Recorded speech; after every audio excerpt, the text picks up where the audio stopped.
Hello friends, CB Mary stream চ্যানেলে আমি তোমাদেরকে ওয়েলকাম জানাচ্ছি।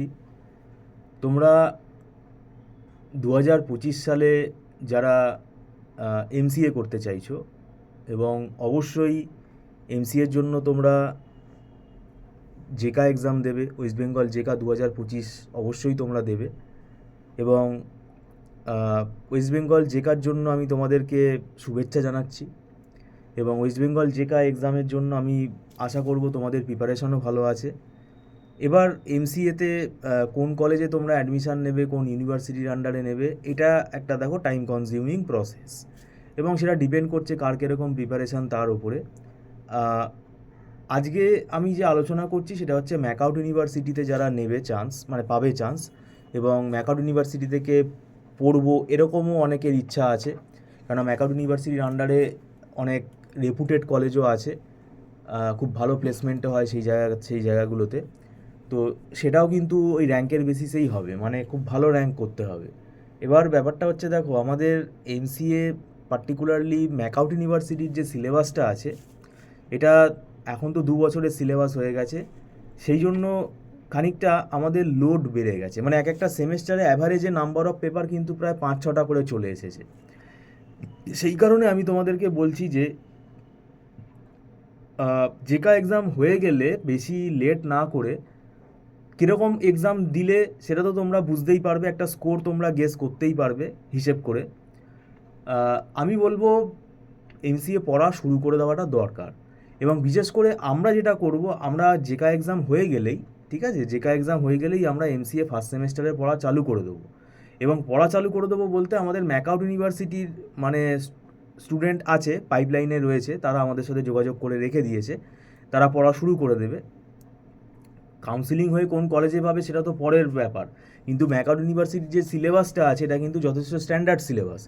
আর আমাদের ইন্ডিয়াতে যত ইউনিভার্সিটি আছে, যত কলেজ আছে, সব জায়গাতেই এমসিএ সিলেবাস প্রায় এক, সেমেস্টার ওয়াইজ হয়তো আগে পরে করে আছে।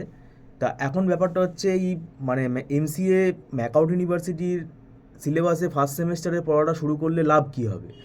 লাভটা খুব হবে, তার কারণ হচ্ছে, দেখো আমাদের এই অ্যাডমিশন প্রসেস কমপ্লিট হয়ে কলেজ খুলতে খুলতে দেখবে অনেকটা সময় লেগে যাবে। এইবার এমসিএ ম্যাকআউট ইউনিভার্সিটির যে সিলেবাসটা আছে, সেখানে ফার্স্ট সেমেস্টারে কিন্তু কম্পালসারি সাবজেক্ট হিসেবে তোমার 4খানা সাবজেক্ট রয়েছে, মানে 4খানা পেপার রয়েছে। পাইথন প্রোগ্রামিং তো রয়েছেই, তারপরে তোমাদের কম্পিউটার অর্গানাইজেশন আর আর্কিটেকচার রয়েছে, আরডিবিএমএস রয়েছে, আর ডিসক্রিট ম্যাথামেটিক্স রয়েছে। তো ব্যাপারটা হচ্ছে, এই যে 4টে পেপার রয়েছে, এই 4টে পেপারের সিলেবাস কিন্তু কমপ্লিট করতে গেলে এটা 3 মাস 4 মাসে কোনোভাবেই কিন্তু সম্ভব না। আর তোমরা যেহেতু ফার্স্ট সেমেস্টারে আসছো, পার্টিকুলারলি তোমাদের এখন আইডিয়া কম আছে, আমি তোমাদেরকে বলে রাখছি, এখন বর্তমানে ম্যাকআউট ইউনিভার্সিটির যে পরীক্ষা হচ্ছে, সেমেস্টারের যে পরীক্ষা, থিওরি এক্সাম, সেটা কিন্তু সিসিটিভি সার্ভিলেন্সে হচ্ছে। আর একটা হচ্ছে, এখানে কোনো সিলেবাসে এখন কোনো সাজেশান মিলবে না, কোনো সাজেশান হবেও না, সব পড়ে যেতে হবে। কোথা থেকে কোয়েশ্চেন আসবে কেউ বলতে পারবে না, কোনো প্রেডিকশান এখানে অ্যাপ্লাই হবে না। তার জন্য একটাই রাস্তা, তোমাকে আগে থেকে পড়া শুরু করতে হবে, যথাসম্ভব চেষ্টা করতে হবে সিলেবাসটাকে মোটামুটিভাবে 80-85% যাতে কভার করে তুমি যেতে পারো, তাহলে মোটামুটি তোমার কিন্তু কোনো সাপ্লির ভয় থাকবে না। এবং এটাও দেখতে হবে, এখন কিন্তু ম্যাকআউট ইউনিভার্সিটির যে সিলেবাস, মানে যে পরীক্ষাটা হয়, সেখানে কিন্তু খুব টু দি পয়েন্ট লিখে আসতে হবে, ব্রিফ ফরম্যাটে লিখতে হবে, সেটা কিন্তু খুব দেখা হচ্ছে। আর একটা ব্যাপার হচ্ছে, এই যে সিলেবাসের যে লোড, এই লোডটা কিন্তু মানে পরীক্ষার আগে এতগুলো সাবজেক্ট তোমাকে পড়ে যেতে হবে, সেই চাপটা হালকা হয়ে যাবে। আর একটা ব্যাপার হচ্ছে, পাইথন প্রোগ্রামিংটা তোমাদের যে আছে, এটা দেখো আগামী দিনে তোমাদের কাজে লাগবে, প্রজেক্টেও কাজে লাগবে। এবং এই যে পাইথনের যে সিলেবাসটা আছে ফার্স্ট সেমেস্টারে, এটা প্রায় এর মধ্যে কোর পাইথন কভার করছে, ডেটা সায়েন্স কভার করছে, ডেটা অ্যানালিটিক্স তো কভার করছেই, এছাড়া বিভিন্ন ভিজুয়ালাইজেশান টুলসও এর মধ্যে কভার করছে, মানে মডিউলগুলোও কভার করছে।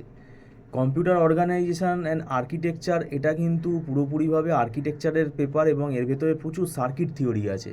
এবং মানে যারা ডিজিটাল ইলেকট্রনিক, এটা আমাদের ওই জন্য বলি, দেখো এর মধ্যে কম্পিউটার অর্গানাইজেশন আর আর্কিটেকচারের মধ্যে আবার ডিজিটাল ইলেকট্রনিক্স রয়েছে, তার কারণ আছে। কেননা আর্কিটেকচার অর্গানাইজেশন এটা বুঝতে গেলে আমাদের যে আইসিগুলো আছে তাদের ডিজাইন, সার্কিট ডিজাইনগুলো পড়তে হবে, সেগুলো না জানলে করা যাবে না। কিন্তু ডিজিটাল ইলেকট্রনিক্স আলাদা করে করানো সম্ভব না, এর ভেতরেই এটা সাবজেক্টটা কী হয়ে গেছে, মার্জ হয়ে গেছে। তাই ওই জন্য বলছি খুব আগে থেকে পড়া শুরু করা দরকার, কারণ ডিজিটাল ইলেকট্রনিক্স না বুঝে তুমি কম্পিউটার অর্গানাইজেশনের একটা চ্যাপ্টারও বুঝতে পারবে না। আর একটা ব্যাপার হচ্ছে আরডিবিএমএস কিন্তু ডেটাবেস ম্যানেজমেন্ট সিস্টেম, প্রজেক্ট ডেভেলপমেন্টের জন্য এবং জব ফিল্ডের জন্য খুবই ইম্পর্টেন্ট। এবং এই আরডিবিএমএসের মধ্যেও কিন্তু অনেকগুলো ভাগ আছে। প্রথমত ডেটাবেস ডিজাইন একটা ভাগ আছে, এর মধ্যে রিলেশনাল অ্যালজেব্রা আছে, ডেটাবেস ডিজাইন টেকনিক আছে, নর্মালাইজেশন টেকনিক আছে, ট্রানজ্যাকশন ম্যানেজমেন্ট আছে, কোয়ারি প্রসেসিং আছে। তারপরে একটা সাবজেক্ট হচ্ছে এসকিউএল, আর একটা সাবজেক্ট হচ্ছে পিএলএসকিউএল। তো মোটামুটিভাবে 3খানা সাবজেক্টের মধ্যে আছে। তো এটা তোমাদেরকে অ্যালার্ট করার জন্য বলছি। আর ডিসক্রিট ম্যাথামেটিক্স রয়েছে। এই ডিসক্রিট ম্যাথামেটিক্সের মধ্যে কিন্তু অনেকগুলো ভ্যারাইটিস রয়েছে, অনেকগুলো চ্যাপ্টার রয়েছে। তো সেগুলো কিন্তু বুঝতেই পারছো, ম্যাথামেটিক্যাল কনসেপ্ট না ক্লিয়ার করে তুমি মুখস্থ করে লিখে আসতে পারবে না।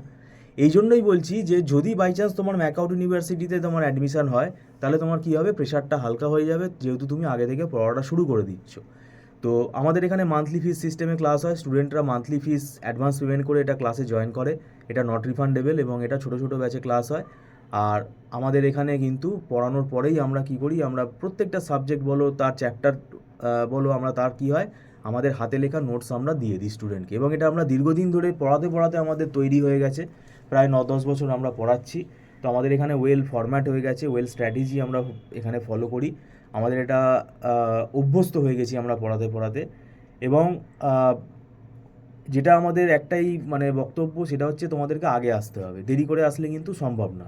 কারণ আমরা এখানে কিন্তু ধরে পড়াই, এবং সাবজেক্টের মধ্যে যে নিউমেরিক্যাল প্রবলেমগুলো আছে, সেই নিউমেরিক্যাল প্রবলেমগুলো কিন্তু স্টুডেন্টরা সলভ করে না, এবং তারা শুধু থিওরি পড়ে চলে যায়, তাহলে কিন্তু নাম্বার অনেক কমে যাবে। নিউমেরিক্যাল প্রবলেমগুলো সলভ করবার জন্য কিন্তু আমরা কনসেপ্ট ক্লিয়ার করে পড়াই। তো যাই হোক, ভিডিওটা সম্পূর্ণ দেখার জন্য তোমাদেরকে আমি ধন্যবাদ জানাচ্ছি। Thank you so much.